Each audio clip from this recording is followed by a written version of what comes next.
welcome to Bitstorm, a comedy game design podcast by two guys who know nothing about comedy nor game design. I guess we'll just keep going with that. For now, I'm Ben Slinger. And that's Trevor Scott. Yeah. Yeah, that's not how we usually do it. That's not usually how we do it. That's always. The end of the fucking... We've completely screwed up the momentum today. What do you mean? Right, that was last week. Yeah, that was last week. We're not going to ramble as much as last week, quotes. So I think let's get straight into it, Trevor. It's the end of another year. It really is. And you know what that means? I do know what that means, but why don't you tell our fine listening audience? We get to talk about our favourite games of the year. Now, these aren't the normal, everyday old game of the year sort of stuff. There's no Silk Songs. There's no Clear Obscura Gates. Expedition 33 or Blueprints or Root Trees Are Dead, as much as we fucking love those games. That's it. What we have instead is we have trawled the dark web. Mm-hmm. And gone to the dark steam at very high personal risk, I should say. It was so high risk that we didn't even get to put our second episode of the pack special for the dark packs that we went to, because there were we got too many death threats. Yeah. So it's that personal risk to ourselves that we're doing this yet again. Hopefully, we can talk about all of this and you will actually hear this episode. Yeah, that's Unlike it. Hopefully, the missing 5 Dark Packs episodes from this year. Yeah, we went all out. Yeah. At Dark Packs, and yeah, we couldn't do it. We couldn't risk it.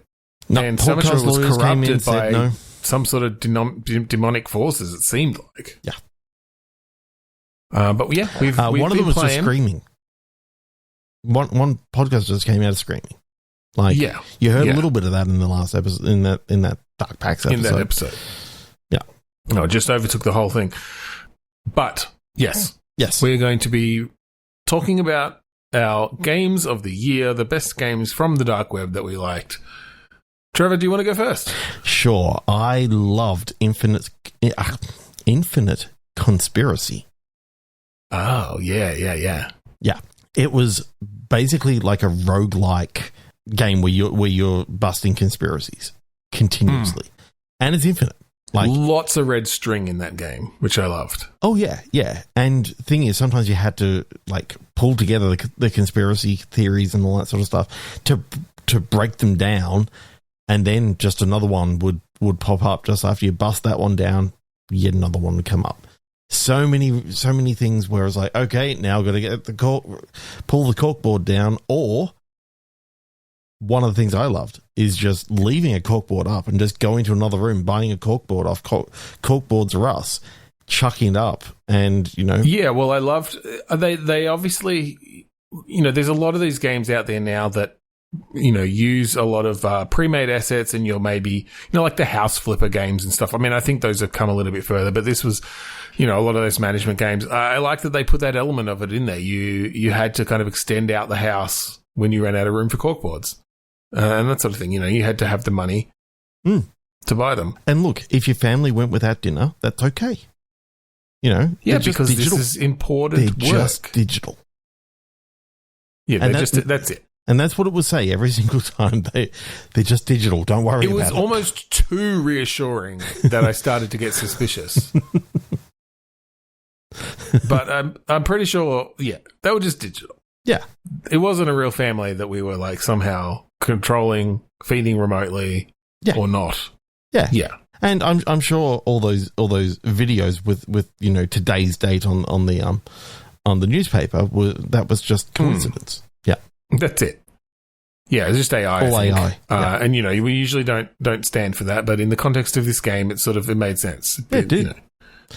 It did. And I think the fact that we're worried about a conspiracy is actually part of the game. Part of the game, exactly. So many layers, so many fucking layers. That's what I loved about this game. It's why it's one of the top games. And here at Bitstorm, we don't like to put, a ranking of the games at all. No, we're not doing like a score out of 10 or anything like that. No, we've got our own system, and this time, I'll tell you my rank, or not my rank, but my rating. But yep, I'll save that for when we're finishing this game. But conspiracies all the way down. Yeah, and it was very impressive, because clearly procedural elements to it, being this sort of roguelike thing, and being infinite, but they always seem to be cohesive enough. And I mean, I guess the benefit of them being conspiracies is they didn't have to make complete sense. I mean, if you're going to unravel them, then you got to have some threads to pull on. So it's okay if they had a couple of threads, because it's like, that's what you're here for. You're here to unravel. And you never quite knew. Is this one just slightly more believable than the last one, and you just need to find that right thread, or is this the one? Is this the actual conspiracy that is not fake? And I actually have a theory. There is one conspiracy that is actually true in that whole thing. Yeah, all the conspiracies are actually, generated by the company that sells the corkboards and the string. Oh my God. That makes perfect sense. It does. There's no threads to pull on there, except for the ones that you buy. And the actual literal threads, but yeah. But that's just strengthening the argument of the theory. The more threads you pull, the more threads you need to buy. So, as I said, it's conspiracy all the way down. Conspiracy all the way down. That's why it's one of the top. All right. Tell me your rating. What are you rating it? Pi. Okay. Yep. You're going with imaginary numbers? Yep. Imaginary numbers. All right. Okay. Well, how many digits of pi, though? I mean, infinite. It's infinite conspiracy. So just all of the digits. Fair enough. All the digits of the irrational number pi. Yeah. Okay. All right. Well, I mean, and I think I will give it one flat Earth. Oh. But only one side of the flat Earth. One side? Okay. Yep. Yeah. Yeah, that's great. That's really good. Okay. Yeah, it was good. Ben. Yeah. Please regale us with your first choice. Yes. My first choice for this year was Real Tank Castle. I thought this was a fun little, well, I say little. It was. They did a really good job of creating the grandeur of these tank castles, which were, the main part of this thing. You were building a castle with, that you could add treads to, that you could add cannons to, weaponry. Yep. And going up against other people. Yeah. To try and take them down. They definitely took some inspiration from World of Tanks. Yeah. But instead of it being, and this is the Dark Steam version of World of Tanks, in which the tanks are actually worlds that are moving around. But, essentially, I mean, you could call it that. The scale is definitely very impressive. In this case, it's just castles. So it's castles that move around and not worlds. Like it's not set in a universe this time. It's set on a planet. Yes, that's it. It's on a planet, and I mean the benefit obviously of having a castle tank is you can build out all your ramparts and all your walls and your different things.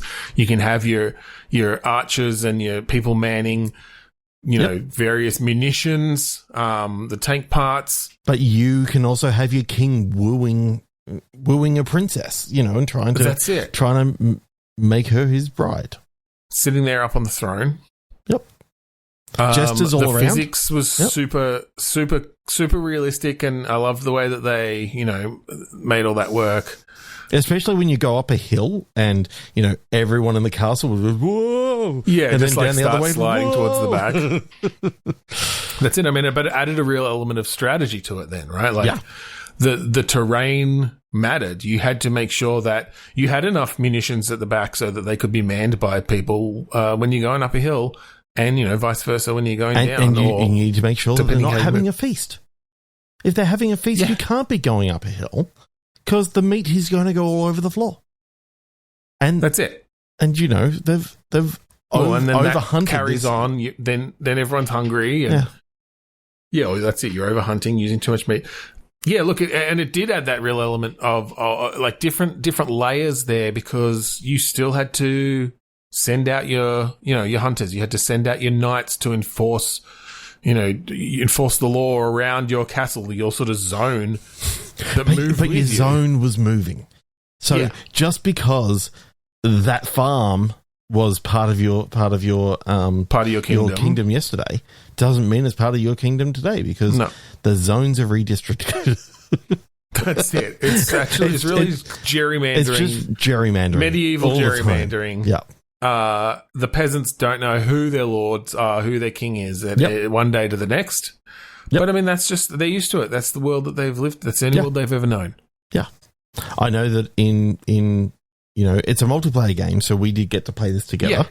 Yeah. Our castles, weren't next to each other, but we got to move them together. I married my princess to your king. We were lucky enough to get sort of two neighboring kingdoms to begin with, because you generally join like a 6 to 8 kingdom server, and it's sort of a last man standing sort of thing. But there's diplomacy and stuff too, and like you and I were able to kind of forge an alliance for a while fucking, as I used to say very loudly on the Discord. Yes, used to yell it out at you. Are we going to forge an alliance through fucking now, Ben? Yep, and depends what the dowry is on your princess. 15 pigs. And usually I'd accept that. That was perfectly reasonable. Yeah. And it was to both our benefits. Yeah. And then I'd just put those pigs in the catapults, set them on fire, cover them in tar, set them on fire, fire them at the enemy. Yeah. I mean, they or really a peasant didn't who like would piss me off. Or a peasant. Yep. Yeah. I mean, this is part of the benefit. One of the strategies you can do, if you've sort of invested enough in your movement capabilities, you can kind of go different directions. Weight matters and all that sort of thing. But if you want to just completely raise the kingdom, R-A-Z-E, and destroy all the peasants, and then move on to a different section, you've made that land useless for your enemies. Yeah. But you got to be very careful with that, because if they've got a blockade and you can't get through, then you're now then you're on this barren land with no income. But luckily, when you've got an alliance, maybe you can take some of my stuff and I can fire a couple of pigs across with a catapult, but not set them on fire. So you can actually feed your king and his the multi uses of the catapults were quite impressive. I thought I liked that little. I remember when I wanted to send you a parcel, so I just loaded into the mail catapult and fired across. Yeah. The mailman got in there. It was hundreds and hundreds of eggs. The mailman got in there because he is a male, and he got fired because it's, unfortunately, I did try to fire a female out of there, but it's only a male catapult. So, yeah, that was sexist in the medieval times. Yeah. Yeah. And I think, it was inaccurate. Maybe the developer as well, because, I mean... The developer was probably an incel. It is the dark web. Yeah. But, we're not actually telling you who developed it, so you won't find it. No, look, no, and we don't support those views, but the game was fun. Yep. Yeah, I mean, and so I think I'm going to give it 4.5 flaming tarred pigs. And that half one's messy. That's a messy pig that's been cut in half. Mine's the square root of -1. Okay, you're right. Stick with the irrational numbers. Yeah. Cool. All right, Trevor. Let's hear your next game.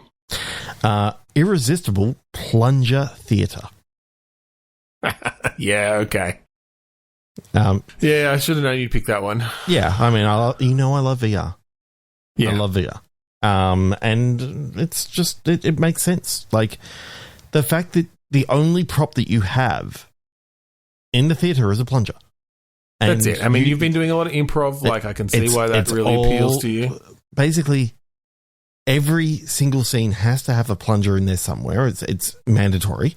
Yep. But you can just improvise and just have so much fun. Yeah, I liked that it was an experimental kind of multiplayer experience. I feel like the big AAAs and stuff, they're never going to make a game like this, right? The audience is too small for a multiplayer VR theater game. But that's what's great about the dark web, is you get these sorts of things coming out of it that are a bit more, niche and a bit more experimental. Yeah, look, I mean, we both got up there. We did some together. We had some where, one of us was in the audience and the other one was watching and judging, essentially. But, it's not really about the scores that you get at the end. It's more about just the fun of, just like improv is, it's the fun of getting up there, figuring out what the fuck to do with this plunger. Yeah, yeah. What I suppose that I liked about it is you could just jump in to a random server and just almost like you're jumping into an improv troupe. Just get to have some fun improvising a bunch of stuff with so many people across the world. It's a shame there's so many fucking incels. Because it is the dark web. I mean, again, the dark web. But you can find your favorite servers that tend to have, more reasonable people on them. And I liked that it could, like, the improv could be mid-show and you can just jump in because you can just come in as a new character at any point. Like, improvise jump in. And it doesn't matter if you don't know. Your character doesn't know what has actually happened. Yeah. So that's fine. You can find out from the people. It's actually perfect training for improv, for improvisers to literally get in there, not know what's going on. There's a game in improv called Actor's Worst Nightmare where, they come into a scene and they don't know what's been going on, but it's like, that's just life. Yeah. Essentially, you walk into a meeting and it's like, thank God you're here. Such and such has happened. It's like, what the fuck? And you just you start right. Leap and justify. And they're there to support you. But the amount of times that Daryl, at least that was his name on there, would, put the plunger between his legs and go, hey, look, I got a dick. And yeah. There's only so many times that a plunger can be a dick in a scene before it gets too and out of it. To be fair, it's a lot of times. It can work well in a lot of situations. And there's that point where, it gets funny again after, not being funny for a long time. So, about the 637th time, it was when the audience... kind of good. Yeah. When the majority of the audience is hitting that groan button... Yeah. Because I will say one good thing about it is the audience does not have voice chat. And you don't just hear that from the audience. They have some reactions. Yeah. And so you can get applause, you can get laughs, you can get groans and that sort of thing. One of them was show us your tits. And that was just... Yeah. That was, again, dark web. It's pretty... Yeah. Thankfully, you had some options to, like, per server options, some of which you could enable. And so, again, if you find the right servers, you find the right people. Really, really good time. Yeah. But yeah, no, you'd get your Daryls. Yeah. You'd get your people who thought they were funny, being Michael Scott coming in and always pulling a gun on everyone. Yeah. Making the plunger into a gun. Yeah. But no, look, there was some really good scenes and there was on a guy who, anytime that he was on my server, I was like, fuck yeah. He just played Roger Wilco the entire time from Sierra Space Quest. And he had this... Stayed in character the whole time. You were like, are you actually Josh Mandel? I'm pretty sure he's the one that did his voice in... No, he did I don't King remember, Graham. but... He did King Graham in King Quest 5. I got the wrong I don't remember name. who did Roger Wilco, but he definitely had an impressive... Really good voice. Good impression of it. And good use of a plunger. He was a space janitor. Yeah. Well, that makes perfect sense. I mean, I found, sometimes the best uses were, the biggest stretches for what that could be. There was one scene where the plunger was an elephant, like an elephant's trunk, essentially, and just some really good mime work. Really, like you really, this person did it, and he really started to believe, like, oh, that, like they're sort of holding onto the trunk, and obviously they're holding up the plunger, but it felt like, you know, they were being moved by this thing, by something that you couldn't see, the elephant moving their trunk. It's really, really very good. Yeah. Yeah, I really like these sorts of expressive games that, you know, obviously so much depends on the people on there. Really is. Yeah. And the fact that the audience didn't have to be in VR as well was a nice... Of course, yeah. The Dark Twitch integration was kind of fun as well. Like... Yeah, well, a way to sort of vote on suggestions and stuff, but it was cool. Yeah. Can I get a word from the audience, and you see a bunch of words get thrown at the stage, and then you can pick up the word that you want. And yeah, that was very cool. The tactile nature of it all. Yeah. I like fun. Ben, what's your? Yeah. Oh, sorry, we haven't given our ratings. Yeah, no, I was going to say, look, what's your rating? I could go down, you know, all the square roots of, you know, square root of 2, square root of 3. They're all irrational numbers. But I'm going to go the golden ratio. Yeah. Okay. I mean, that's high praise, I think. I mean, I love VR. Of course it's going to get the golden ratio. Yeah, that's fair. That's fair. Yeah. Yeah, well, look, I think my final rating is 3.5 bows. Oh. It had some, you know, out of 4, of course. Yeah. Because that was the, you know, the default team size. Yeah. Okay, my next game. Now you wouldn't know it by the title of this one. You know, you wouldn't think that it would be up there. But Ho Hum Cooking Pro, I thought, was a really interesting take on cooking mechanics. Yeah. The fact that the goal was almost not to make something tasty. It was to throw something together out of your fridge, randomized fridge often, or you had like preset seeds and stuff. That, yeah. You know, for challenges and things, but it was about putting together a recipe. Maybe you had all the different sort of, you know, what do they call it? Like status effects. So you might be hungover, you might be super tired, you might be amazingly hungry. You might be cooking for, you know, 3 other guests. It may just be you're having to cook dude food.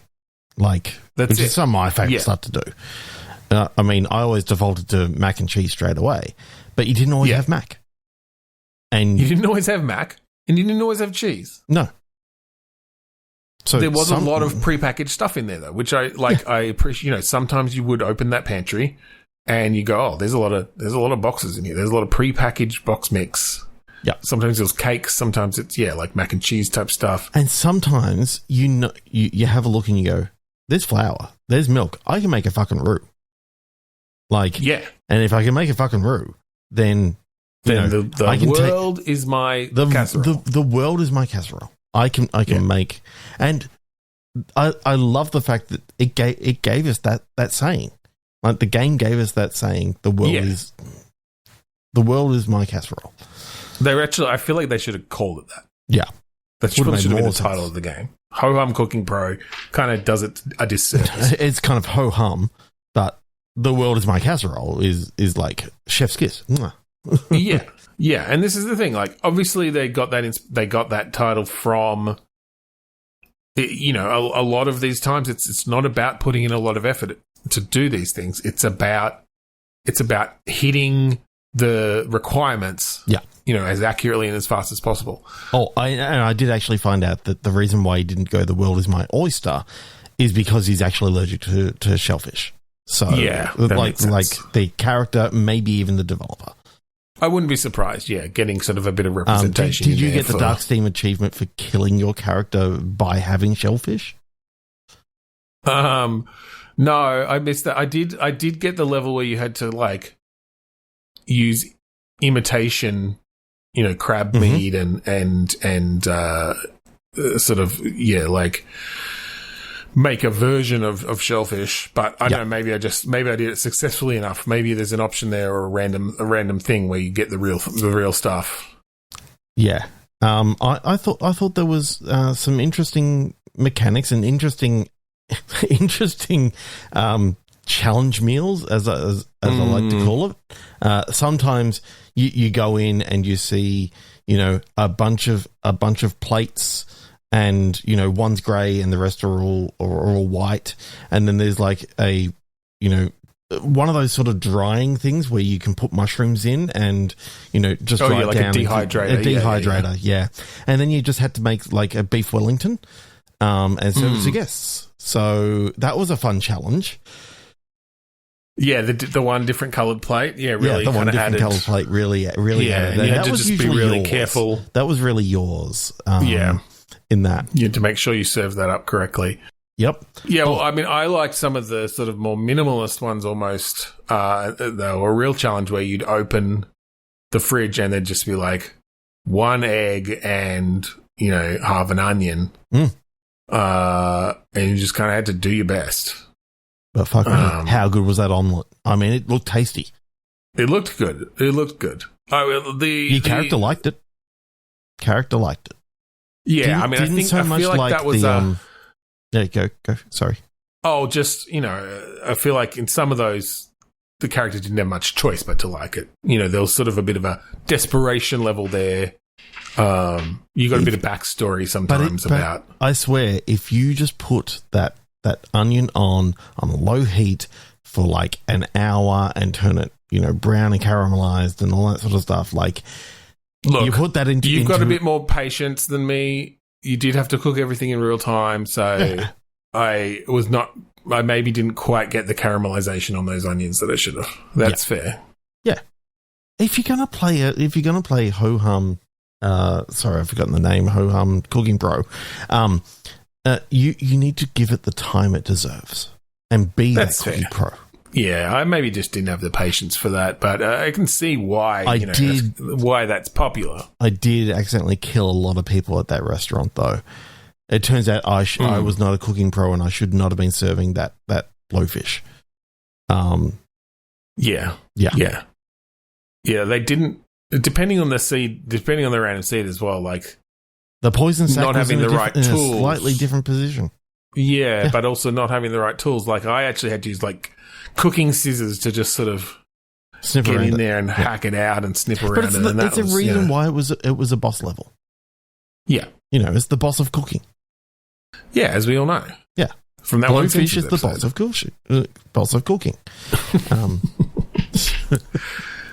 I thought it was really cool. Yeah. Oh, did you get to actually experience talking about custom levels? Did you get to experience the dinner scene from Beetlejuice? I thought that was really cool. I did. Yeah, actually, we should talk about the whole sort of the Dark Steam Workshop stuff that was out there, the custom levels. That was really cool. I liked the Simpsons steamed hams custom one. Yep. That was, they added a lot of custom scripting and stuff in there. In Ho Hum Cooking Pro. Yeah. And you've got to be Skinner, and you've got to run across to the Krusty Burger. Burn the stuff. That's it. And have it steaming, and then you got to run across the Krusty Burger. But you got to stretch first so that you let Superintendent Chalmers know that you're not going to be there. You got to get all the timing right. Yeah. Turns out there's some you can fail clever that. stuff on there. You can fail that. Oh yeah, you can let your house burn down. Yeah, and then he doesn't believe that you actually have steamed hams. He still thinks that it's steamed clams, and just he's really not happy. Yeah. You get fired. You're on the streets. There's a whole thing that they had to. Yeah, it's pretty cool though. Like the customization of those scenes that they could do. Yeah. Oh, ratings. Rating. Yeah. Well, I guess I'll give it 2 burnt fingers. It's pretty good. The lower, the better there. Yeah, the lower, the better there. Euler's number. Okay. Yeah. Look, we are getting very close to the end. I suppose we just need to sort of do our rapid round. Do a quick lightning round. Yep. Okay. My first one for the lightning round. This is just one of my more favorite ones. Cool Worm Police.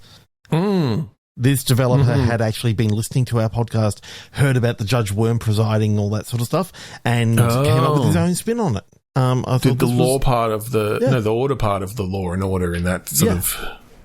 Yeah, that's cool. That was cool. Yeah. So, cool Worm Police. Kind of a fun, kind of deductive-y sort of game. Yeah, really enjoyed that. Yeah, I like that. Cluster Mind was really cool. Sort of dovetails in a little bit because we've been watching Pluribus, so it was sort of fun to see that. Obviously not related in this particular situation other than the hive-mindy sort of stuff.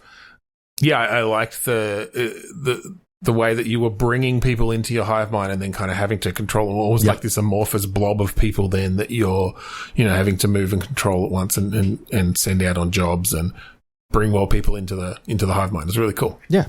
Talking about Pluribus, spoiler, Carnivore Haven. I really enjoyed that. I had to link it to your last game, but it's got nothing to do with that. This is all about, eating meat. We know that in Pluribus they eat HDP. This has nothing to do with that. But this is basically a meat lover's pizza's dream. just a little pun on what happens a lot in this game. But it's just if you like meat, you'll love Carnivore Haven if you can find it on the dark web. Yeah, for sure. Block Rain. REIGN, going back to castles in that way, but this was a really cool little mix of Tetris, but in sort of a 3D-ish Tetris thing, and building up your castles. Yeah. I mean that kind of speaks for itself. But yeah, dropping down the blocks. If you leave too many gaps, it collapses. There's some physics stuff in there, and then creating certain sort of configurations of your blocks would create towers and different things, and you bring up your troops, and it's cool. Yeah. We'll go one more each. I'm going to go with Matter and Sword, the sci-fi slash, sort of lo-fi mashup where, you're a scientist, you find a new matter, and then when you're investigating it, the whole world turns into sword and fantasy sort of stuff. So it's how do you get the matter to reverse what happens here? Yep. And my final one was Mad Blade, which was sort of a Zorro-esque character, like a third-person action thing, except your blade was essentially had a soul inside it and would talk to you, but was utterly insane and kind of crazy. So really cool characterization in there. A lot of fun combos and stuff that they added with the blade, where it would sort of control itself a bit, so you could do some fun moves with that. Yeah, really, really liked it. Yeah. So I'm gonna add all my ratings together for these ones and come up with this time for these ones I've decided to go for a rational number. So I'm just going to go with a nice easy tree 3. Okay, that's what you get when you add up all the other numbers. When you add up all the ratings of all of them, you get a tree 3. Yeah. Okay. That's more advanced than I didn't do further maths or whatever. Well, no, specialist maths. Have you heard of Graham's number before? No. Graham's number is a very, very large number. Tree 3 is even bigger. Okay. Okay. There you go. Yes. All right. Well, I'll add up all my ratings, I guess. Yeah. And I guess I'll give it 4 burnt boughs. I can't remember what I used on my first one. Pigs. Oh, yeah. 4 burnt flaming pigs bowing. Oh. Okay. Cool. I might have missed one in there. I can't remember. But I actually just added up all the ratings that I gave to these games rather than. Oh, I thought you were saying all your previous games. No, I'm saying this is my rating for the whole show. Yeah, your rating for the whole show. Cool. Yeah. Cool. All right. That was fun. Well, that's our game of the year. We haven't done that for a while. Yeah, I like reviewing games since last year, presumably. It's so much just reviewing games is so much easier. We don't have to think. You don't have to. We don't have to come up with the game ideas ourselves, improvise stuff, think about how that might work. We just remember. God, why can't we just be reviewers all the time? I don't know. I don't know. I suppose not everyone likes the hearing about these games that they may not be able to ever play. So yeah, we don't actually want to encourage incels to listen to us. So yeah, that's part of it. Yeah. Well, anyway, thank you for joining us this week on Bitstorm, our final episode of the year. Yeah. For 2025. 2025. Let's see what 2026 is going to hold for us. I believe it will hold our 10-year podcast anniversary. Yeah. Yeah. In May, which is kind of special. Have our 10-year. Maybe what we should do for that is have a look back. Stop the podcast. Stop the podcast. Maybe we should have a look back and bring our favourite games that we ever came up with.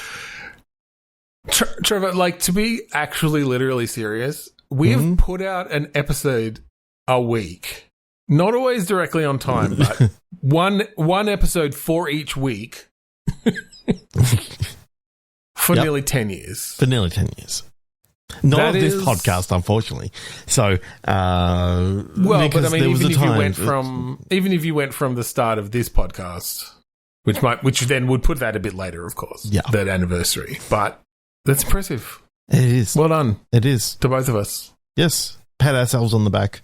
Yeah, we'll do more of that when we actually hit the milestone. We'll work out when that actually is for like the 10-year anniversary of this podcast starting. Yeah, but if you listen to our original set of podcasts, which was Two Sweary Dads, we've been swearing up a storm since May 2016. So yes. Very cool. Cool. Well, thank you again for joining us this week on... Oh, wait. Do we have more stuff? No. If you want to find our previous episodes online, you can go to bitstormcast.com. Listen to them there or anywhere else that you find podcasts. Funny thing about podcasts is sometimes they have songs at the start and end of them, and this is one of those podcasts. That song is called Mount Defiance, and it's on the album Containment Failure that can be found at kuradust.bandcamp.com because it's by the band Kuradust. So go check it out. I thought I'd do something slightly different there, and it didn't flow off the tongue anywhere near as well. So let's just... We're such good improvisers after 10 years of doing this fucking show. We have a video game that we're working on coming out. The demo will hopefully be out by the time, maybe just after this episode is out.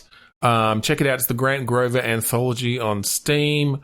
Wishlist it for the full version. We'd love that. We're hoping for the full version, a few months later if we get it done. Yeah. We had high hopes for March. I think that's going to slip a little bit. I think that's going to slip a little given how long it's taken to get this demo. Echo Runs Deep actually in a good enough state. But I'm hopefully really looking forward to it. 2026. The look of this versus what we originally had is fucking amazing. Yeah, it's looking a lot better. I want to put together some video stuff actually, maybe with some comparisons and that sort of thing to really show some of the work. Yeah. And some of the changes. But yeah. Ben's done an amazing work on the settings menu. There's so many fucking settings that you can do now. I need to fix them up, actually. But yeah, settings. Settings is the most boring part of making a game, but it's have so fucking important for people, but it's so fucking boring. Thank you all. Yeah. And I just looked it up. Our first official episode on our feed is 12th of October 2016. So we have been doing podcasting for a bit longer than that, but that's probably our actual 10-year Bitstorm. Yeah, and we might share it. That's just in time for fucking PAX. How good is that? We get to actually celebrate by recording our 10-year anniversary special at PAX. Let's could be. Let's see. Can we actually come up with an idea to put forward to do something at PAX as Oh god, yeah. I don't know. We will see. Or will we be showing our game at PAX? Who the fuck knows? Yeah, maybe we will be. So anyway, thank you again for joining us this week on Bitstorm. I'm Ben Slinger. I'm Trevor Scott. I'm fucking tired, dude. I'm fucking tired. Back to the dark web with us. Oh, okay. Back to the dark web mines. Okay.